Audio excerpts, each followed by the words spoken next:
Hello friends, welcome to Lakshmi homely kitchen. இன்றைக்கி நம்ம சேனலில் லஞ்ச் பாக்ஸ் ரெசிபி தான் பார்க்க போகிறோம். ரொம்பவே ஆரோக்கியமாகவும் அதே நேரத்தில் சுலபமாகவும் செய்யக்கூடிய ரெசிபிஸ் தான் பார்க்க போகிறோம். இன்றைக்கி நம்ம பார்க்க போகிற ரெசிபி முட்டைக்கோஸ் சாதம். இதுக்கு ஏற்ற மாதிரி சிம்பிளான ஒரு ஃப்ரெஞ்ச் ஃப்ரைஸும் செஞ்சுருக்கேன். இது கூடவே ஸ்நாக்ஸுக்காக சிம்பிளான ஒரு சாண்ட்விட்சும் எப்படி செய்கிறதுன்னு பார்க்க போகிறோம். வாங்க வீடியோக்குள்ளே போய் பார்க்கலாம். வீடியோக்குள்ளே போகிறதுக்கு முன்னாடி நீங்கள் நம்ம சேனலை ஃபர்ஸ்ட் டைம் பார்க்குறதா இருந்தால் மறக்காமல் சப்ஸ்கிரைப் பண்ணிக்கோங்க. பக்கத்தில் உள்ள பெல் ஐக்கானை கிளிக் பண்ணி ஆல் ஆப்ஷனையும் கொடுத்துக்கோங்க. வாங்க இப்போ நம்ம வீடியோக்குள்ளே போகலாம். முட்டைக்கோஸ் சாதம் செய்கிறதுக்கு ஒரு கடாயில் 2 டேபிள் ஸ்பூன் அளவுக்கு ஆயில் சேர்த்துக்கலாம். ஆயில் சூடானதுக்கப்புறமா 1 டேபிள் ஸ்பூன் அளவுக்கு கடலைப்பருப்பு, 1 டேபிள் ஸ்பூன் அளவுக்கு உளுத்தம்பருப்பு சேர்த்து இதை நல்லா பொன்னிறமாக வறுத்து எடுத்துக்கலாம். இது நல்லா கலர் மாறினதுக்கப்புறமா 1 ஸ்பூன் அளவுக்கு கடுகு சேர்த்துக்கலாம். கடுகு நல்லா வெடித்ததும் 3 காஞ்ச மிளகாய், 2 பச்சை மிளகாய் கீரி சேர்த்துக்கிறேன். இது கூடவே கொஞ்சமாக கருவேப்பிலையும் சேர்த்து இது நல்லா பொரிஞ்சதுக்கப்புறமா 1 கப் அளவுக்கு கட் பண்ணி வச்சுருக்க முட்டைக்கோஸ் சேர்த்துக்கலாம். இது நல்லா மிக்ஸ் பண்ணிவிட்டு இதுக்கு தேவையான உப்பு சேர்த்துக்கலாம். மிதமான சூட்டில் நல்லா வேக வச்சு எடுத்துக்கலாம். இப்போ நமக்கு முட்டைக்கோஸ் நல்லா வெந்துருச்சு. இது கூட 2 கப் அளவுக்கு பாஸ்மதி அரிசி வேக வச்சு வச்சுருக்கேன், அதை சேர்த்துக்கிறேன். இதுவும் சேர்த்து இதுக்கு தேவையான உப்பு சேர்த்துக்கலாம். இது கூடவே காரத்துக்கு ஏற்ற மாதிரி மிளகுத்தூளும் கொஞ்சமாக கட் பண்ணி வச்சுருக்க மல்லித்தலையும் சேர்த்து இதை நல்லா மிக்ஸ் பண்ணிக்கலாம். அவ்வளவுதான், சுவையான முட்டைக்கோஸ் சாதம் நமக்கு ரெடி ஆயிடுச்சு. இப்போ நம்ம பார்க்க போகிறது ரொம்பவே சிம்பிளான ஃப்ரெஞ்ச் ஃப்ரைஸ்.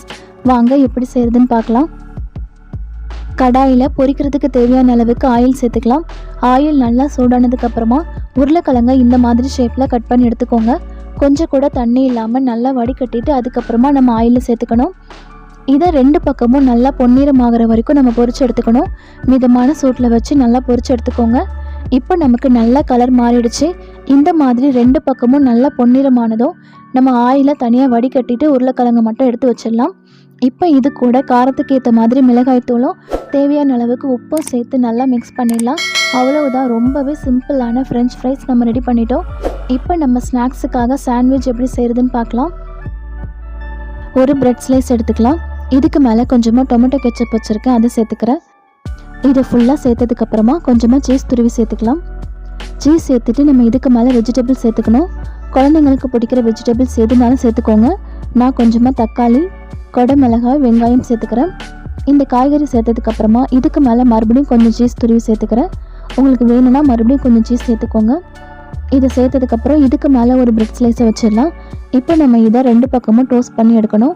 அதுக்கு ஒரு தோசை பேனில் கொஞ்சமாக ஆயில் இல்லைனா பட்டர் எடுத்துக்கோங்க. இதுக்கு மேலே நம்ம இந்த ப்ரெட்டை வச்சுட்டு 2 பக்கமும் நல்லா பொன்னிறமாகிற வரைக்கும் நம்ம இதை டோஸ்ட் பண்ணி எடுத்துக்கலாம். அவ்வளவுதான், சிம்பிளான வெஜிடபிள் சீஸ் சாண்ட்விச் நமக்கு ரெடி ஆகிடுச்சு. இந்த சாண்ட்விச் குழந்தைங்களுக்கு ரொம்பவே பிடிக்கும். கண்டிப்பாக ட்ரை பண்ணி பாருங்கள். இன்றைக்கி நம்ம செஞ்சுருக்க இந்த லஞ்ச் பாக்ஸ் காம்போ உங்களுக்கு பிடிச்சிருக்கான்றதை மறக்காமல் கமெண்ட் பண்ணுங்கள். நீங்களும் உங்கள் வீட்டில் இதே மெத்தடில் செஞ்சு பாருங்கள். செஞ்சு பார்த்துட்டு உங்களுக்கு இந்த ரெசிபி பிடிச்சிருக்கான்றதை மறக்காமல் என் கூட கமெண்ட்டில் ஷேர் பண்ணுங்கள். வீடியோ பிடிச்சிருந்தா சேனலையும் சப்ஸ்கிரைப் பண்ணி சப்போர்ட் பண்ணுங்கள். Thank you friends.